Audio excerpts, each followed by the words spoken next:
Sebenarnya masalah 3 serangkai ni tak sesusah mana pun nak dikawal kalau kita tahu caranya.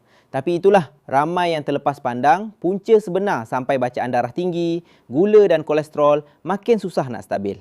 Aku masih ingat lagi masa mula-mula badan mula bagi tanda.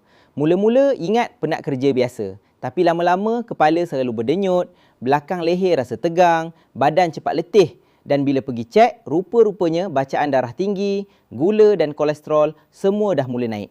Masa tu memang risau. Siapa tak takut bila doktor cakap kalau dibiarkan, risiko strok, serangan jantung dan masalah buah pinggang pun boleh meningkat. Nasib baik aku jumpa jus Ratu Pari. Apa yang buat aku yakin, jus Ratu Pari menggunakan ekstrak bunga maharani bersama campuran herba terpilih. Ia juga didaftarkan di bawah Sijil Perakuan Perkelasan Makanan KKM dan dihasilkan di kilang GMP bertaraf mesti.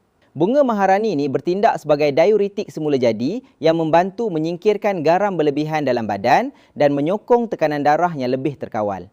Sebab itu, ramai yang amalkan jus Ratu Pari sebagai ikhtiar untuk bantu kawal 3 serangkai.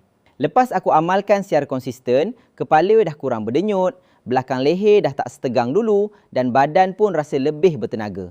Bila buat pemeriksaan berkala, bacaan kesihatan aku juga semakin baik berbanding sebelum ni.